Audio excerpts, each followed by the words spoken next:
আওয়ামী ফ্যাসিস্টরা অস্থিতিশীল পরিবেশ সৃষ্টি করার চেষ্টায় লিপ্ত রয়েছে একথা বললেন নরসিংদী ৩ শিবপুর আসন থেকে বিএনপির মনোনয়ন প্রত্যাশী ও জেলা বিএনপির সাধারণ সম্পাদক মঞ্জুর এলাহি।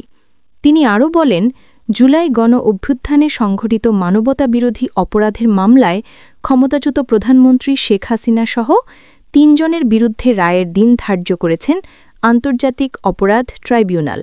এদিন আওয়ামী ফ্যাসিস্টরা সারা দেশে অস্থিতিশীল পরিবেশ সৃষ্টি করার চেষ্টায় লিপ্ত রয়েছে। যে কোনো সময় তারা যে কোনো ধরনের সহিংসতা সৃষ্টি করতে পারে। এ ব্যাপারে তিনি বিএনপি সহ সহযোগী সকল রাজনৈতিক দল ও অঙ্গ সংগঠনের নেতাকর্মীদের প্রতি কঠোর অবস্থান নেয়ার জন্য আহ্বান জানিয়েছেন। শুক্রবার ১৪ নভেম্বর বিকালে ঢাকা-সিলেট মহাসড়কের শিবপুর উপজেলার ইটাখোলায় উপজেলা বিএনপি আয়োজিত এক বিশাল জনসভায় এসব কথা বলেন।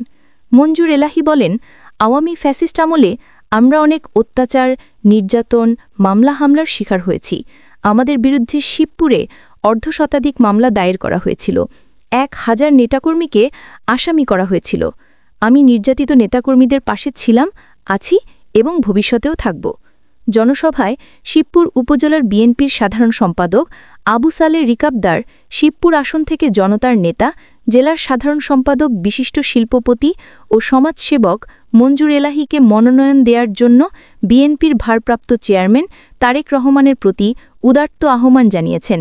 এ সময় অন্যান্যের মধ্যে বক্তব্য রাখেন নরসিংদী জেলা বিএনপির সহসভাপতি তুফাজ্জল হোসেন মাস্টার, ভিপি তোফাজ্জল হোসেন, মাহমুদুল হাসান প্রমুখ। সমাবেশ শেষে হাজার হাজার নেতাকর্মীদের সাথে নিয়ে একটি বিশাল র্যালি শিবপুর উপজেলার বিভিন্ন সড়ক প্রদক্ষিণ করে।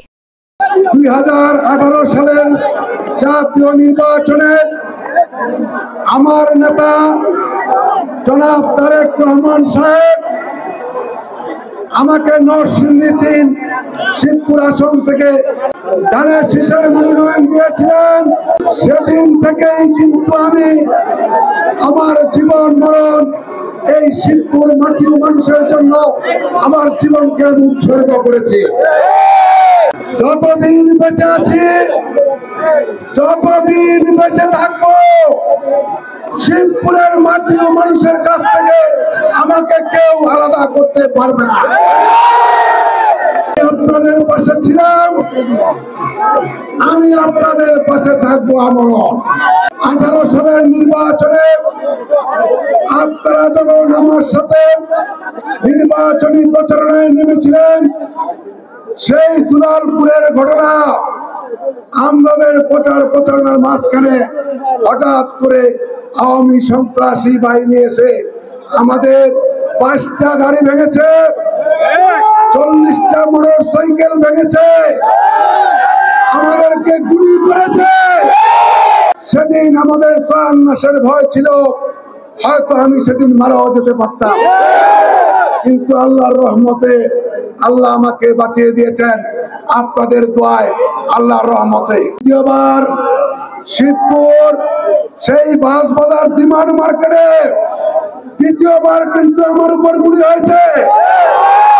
আল্লাহর রহমতে আমি বেঁচে গিয়েছি। সেদিন হয়তো আমার প্রাণ নাশের হুমকি ছিল, সেদিনে কিন্তু আমি মারা যেতে পারতাম। রাখতে পারে নাই, আমরা পুলিশের সহযোগিতা চাচ্ছি, কিন্তু সেদিন পুলিশ আমাকে গ্রেফতার করতে আসে। এই ছিল আমাদের নির্বাচনী প্রচারণার অবস্থা। ডিসেম্বরের 30 তারিখে নির্বাচন, 27 তারিখে হাইকোর্ট থেকে কিন্তু আমার নির্বাচন বন্ধ করে দেওয়া হয়েছিল। আমি নির্বাচনের অযোগ্য ঘোষণা করা হয়েছিল, আমাকে আপিল করার সুযোগ দেওয়া হয় নাই, আমি আর নির্বাচন করতে পারি নাই। নির্বাচনের পরে 42টা গাড়ি ভেঙেছে, 40টা মোটর সাইকেল ভেঙেছে। আমাদের নেতা কর্মীর এই গাড়িগুলি ঠিক করতেও কিন্তু আমাদের 1 কোটি টাকা প্রয়োজন হয়েছিল। 1 মাস সময় লেগেছিল। তারপরও কি আমি আপনাদেরকে ছেড়ে একদিনের জন্য কোথাও লুকিয়েছিলাম? আমি আপনাদের পাশে 1 ঘন্টার জন্য কোথাও কিন্তু যাইনি, আপনাদের পাশে ছিলাম, আমরাও আপনাদের পাশে থাকবো ইনশাআল্লাহ। এই মামলা সংক্রান্ত নির্বাচন এবং নির্বাচনের পরে আন্দোলন সংগ্রাম করতে যে শিবপুর উপজেলায় 35টা মামলা হয়েছে। এই 35টা মামলায় 1000-এরও বেশি আসামি। 8 বছর যাবত আমি কি আপনাদের এই মামলাগুলি দেখভাল করছি না? আপনাদের বাড়ি বাড়ি খোঁজ খবর নেই নাই?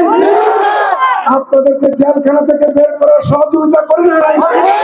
আমার নেতা জনাব তারেক রহমান সাহেব এই শিবপুরের নেতৃবৃন্দকে দেখার জন্য দায়িত্ব দিয়েছেন। আমি আপনাদেরকে বলেছি, আমি বিরোধী দল করি, জাতীয়তাবাদী দল করি, জিয়ার সৈনিক।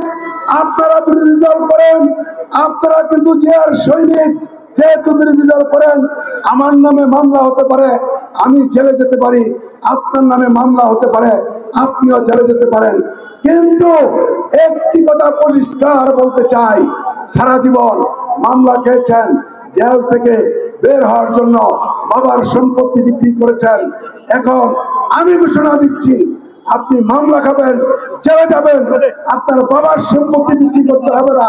যদি সম্পত্তি বিক্রি করতে হয়, আমি মঞ্জুর আলাই সম্পত্তি বিক্রি করে আমাকে গ্রেফতার না করে নরসিংদী জেলা বিএনপিকে ধ্বংস করা যায় না।